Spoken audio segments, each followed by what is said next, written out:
FCC de moins en ngambo ya PPRD même na ngambo ya Lamuka. Donc tozali ko invoquer moto tombaki sur demo comme o isikisaki misala ya banguna nyonso. Donc ekita na minute na isika tu bazali ko lokamboka na biso bazotelema le président Fachi Beton fire moto akata na zanga etumba misala ya banguna fire na ngambo ya FCC na ngambo ya Lamuka na ba Assemblée nationale partout où bazali ko temela mboka na biso moto etumba bango ezikisa bango au nom de Jésus.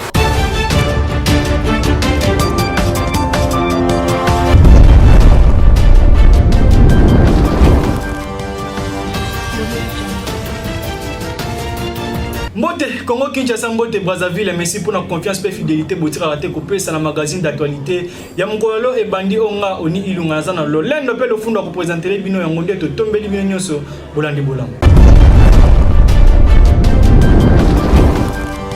Tofong la basangona biso na ngambo politique e boy ba pe bo simbake. Élection ya bureau définitif ya Assemblée nationale ko zala bongo na le 3 février 2021. Calendrier o zali bongo officialisé na bureau d'âge ya Assemblée nationale. Tolanda commentaire na élément o. Élection na installation ya ba membre bureau définitif ya Assemblée nationale ezali fixé na date ya le 3 février 2021. O ezali kolakisa na décision ya bureau d'âge ya mokolo ya mardi 26 février 2021. Oyo est fixé calendrier ya mapona mipe installation ya bureau définitif ya Assemblée nationale. Calendrier oyo ezali kolakisa ke ba poste ya bureau définitif ezali présenté na parti politique, regroupement politique, topé candidat indépendant. Na yango misala oyo ekobanda mokolo ya mercredi 27 janvier 2021. Na botalisami ya calendrier et la pour na concertation na kati ya ba regroupement politique pour na kokabola ba responsabilité ya bureau définitif ya Assemblée nationale. Pe bokotisi ya ba candidature ekozala bongo na date ya le 28 janvier 2021 pe lisusu examen ya validation ya ba candidature ekozala pona le 29 janvier pe date ya le 31 janvier ezali pona affichage ya liste ya ba candidats retenus. Date ya le 1er na le 2 février ezali pona campagne électorale pe audition ya ba message ya ba candidat na séance plénière. Moment oyo ekoza bongo mikolo mibale lundi 1er février na mardi le 2 février. Kasi na botalisami ya calendrier la kisiboye mercredi 27 janvier ezali bongo pour la concertation na kati ya ba regroupement politique pour na kokabola ba responsabilité na Assemblée nationale. Pe okotisi ya candidature ezali bongo pour na date ya le 28 janvier 2021. Examen na validation ya candidature ekozala bongo pour na le 29 janvier. Moment oyo ekoza bongo mikolo mibale. Kasi ya koyeba lisusu ezake bureau définitif oyo eko remplacer bongo bureau ya Janine Mabunda oyo ezalaki destitué le 10 décembre et le cas na vote ya pétition initiée na ba membre na ye. Totika bongo ngambo politique toke na ngambo éducation boyebaki après arrestation du directeur général ya Secop na IPG ya EPST ezali bongo tour ya ministre ya EPST Willy Bakonga bache na résidence moko surveillée yango acte oyo etiki bayimbo kasimate bazaki na miko ya Tabita menaya pe Arnaud Mbuya reportage. Merci beaucoup papa journaliste pour la motuna. Tolandi biso nyonso arrestation ya bato ya EPSP donc on a ba dirigeant EPSP et puis bache ministre Willy Bakonga résidence surveillée. Donc eza nouvelle moko ko kamusa biso te. D'abord avant na kotana no mozino tso tozongi na nebanel. Willy Bakonga aza mutu moko azali ministre des sports. Alongo ministre des sports ayemba mon éducation. Ozomona que nous avons vraiment un problème dans notre pays, surtout par ma coalition. Et on a profité aussi de la chef de l'État, le gouvernement, l'Union sacrée, l'autorité morale. Il faut vraiment que là, Moutou et Sengeli na place où il faut bâtir. Parce que Babilo Corona, quand Moutou Moro a du domaine de l'éducation, éducation est un domaine moins au Sahara. Dans la seconde année, le coronavirus, on n'en disconvient pas même. Bana oyo bazo présenter année oyo baza bana moko batanga kité 5e année des humanités année passée classe ezalaki te année oyo le sous classe ezate alors to komaka jier boye o exita donc pour nous on loba que bana oyo bazo présenter année oyo batangi 5e te batangi 6e te bazo ma diplôme ya ofele pour la nini ba enseignant bazo futa ma bien te ba enseignant baza motivé te ba mabele biso toza ba pandi sango to kendaka na ba école to tunaka tozo ba réaction ba enseignant to yebi ndenge makambo ezalela donc nouvelle oyo pour nga esalinga bien ba landela vraiment côté enseignement mbongo ya ba enseignant faut ba futa maka bana faut ba tanga bien parce que ba enseignant musu ba ngo kena ba na ba école pour à la présence. Alors cette présence a signé mes cours de repère ça n'a été pour avoir un bon côté.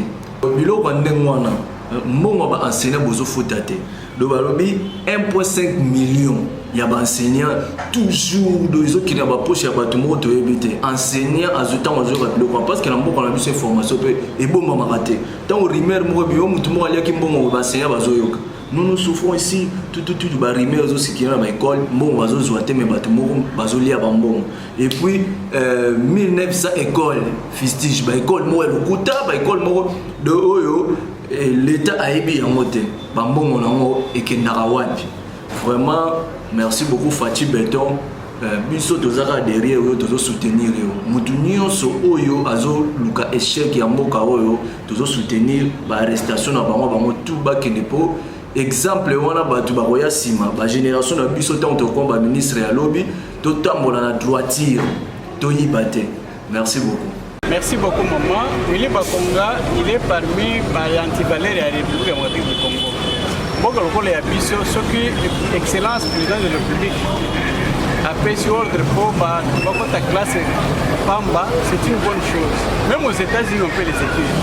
Si cela s'est fait au Congo, c'est une grâce. Il faut comprendre que le président de la République a une mentalité à Sika pour renouveler la classe politique congolaise.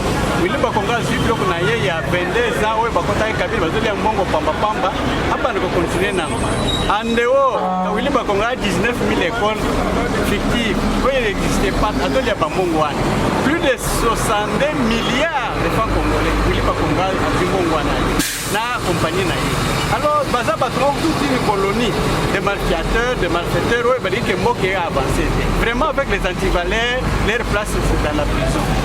Ça, c'est un. Deuxième chose, est-ce qu'il a étudié? Quelqu'un qui a étudié peut raisonner dans ce sens-là. Moutodo, c'est la moussala, il y a un qui a un bon gonaye, famille n'a pas de naye, bazo la langue.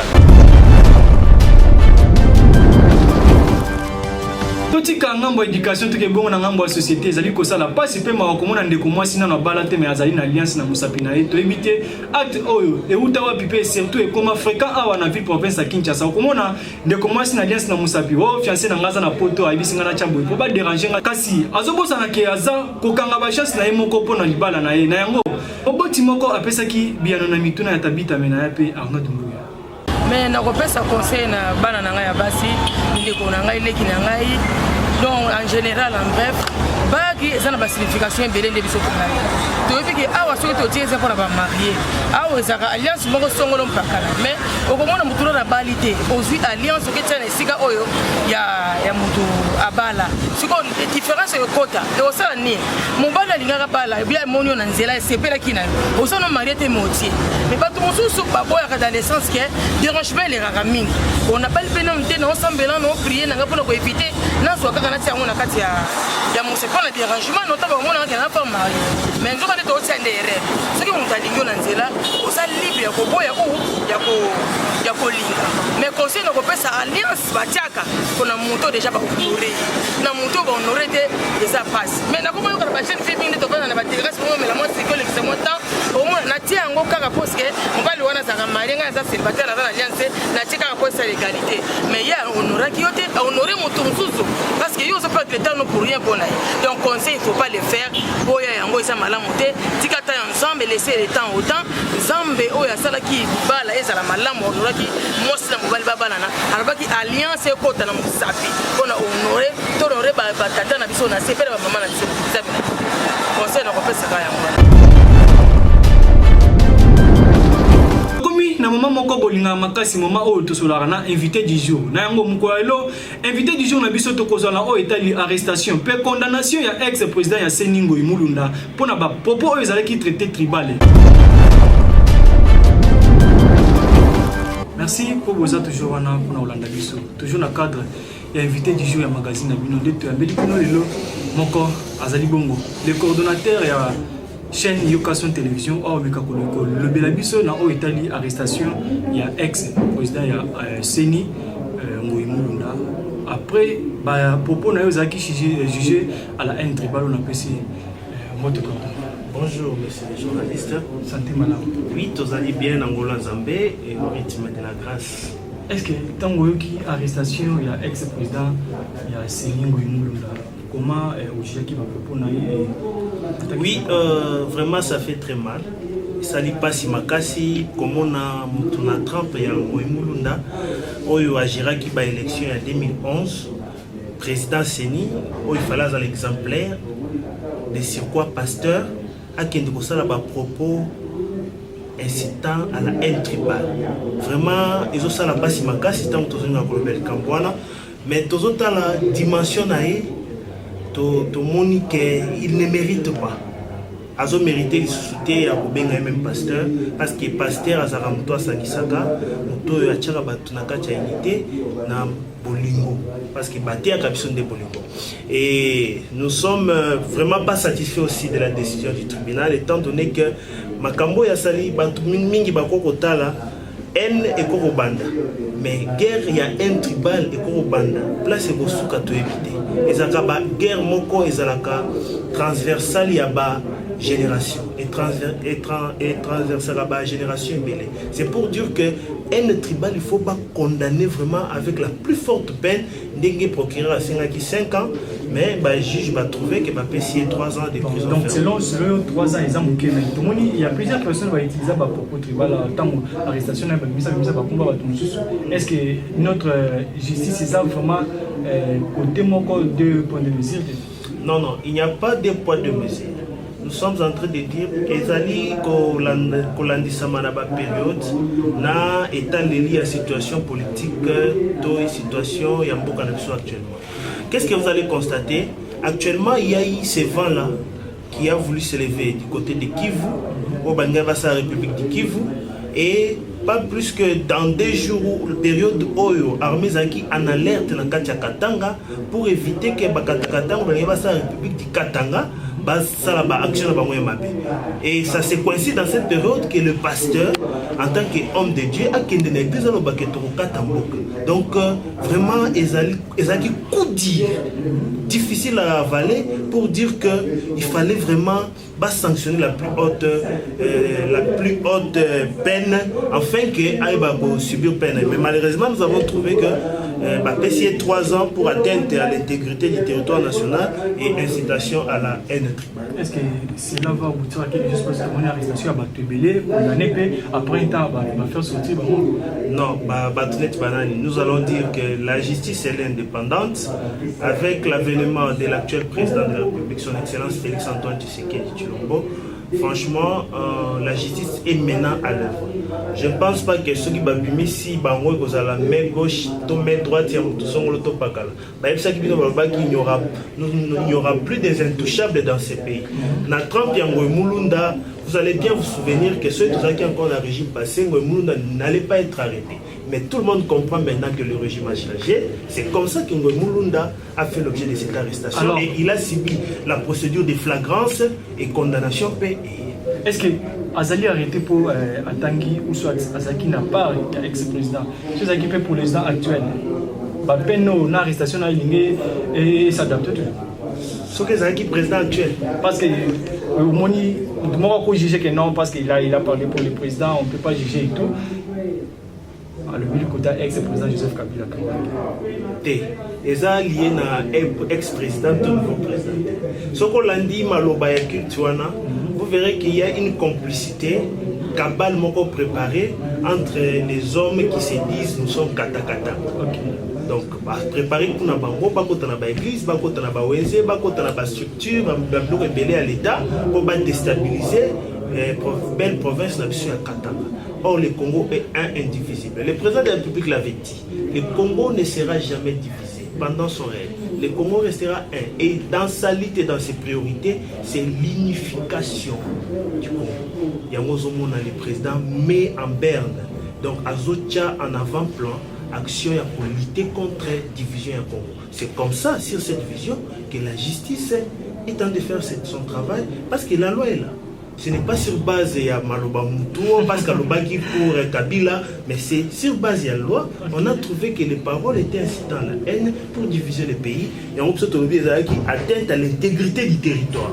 Parce que vouloir tenter à l'intégrité du territoire, et un crime moko basaka na ngote. Au Kabolambo, au Katamboka, vraiment, c'est sans pardon. Yangonga nazolo bakutu sanction les amouké, il fallait vraiment que token appel, je sollicite d'ailleurs que le procureur ou à 5 ans a qu'un appel pour à 5 peine la plus lourde et la plus capitale pour l'exemple parce que le rôle de la sanction c'est de faire voir donc l'exemple, c'est donner l'exemple à ceux qui vont oser méga-souter parce qu'ils ont trouvé la loi sur leur champ.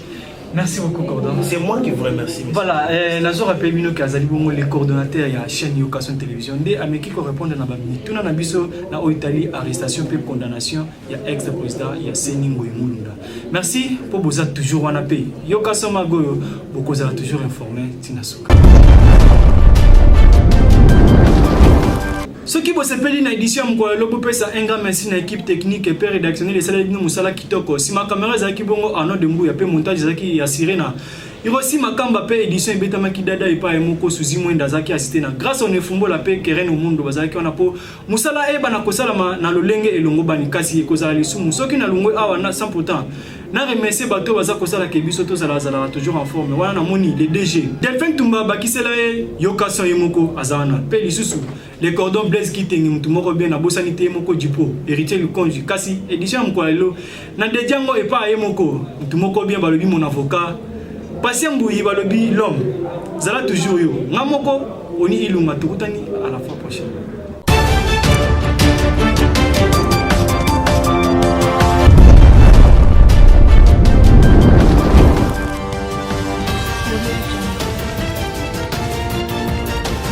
Tout des mois en angambo FCC, des mois en angambo PPRD, même en angambo avocat. Donc, vous allez invoquer moi de tomber sur les comment oui, c'est qui misali ya banguna nyonso.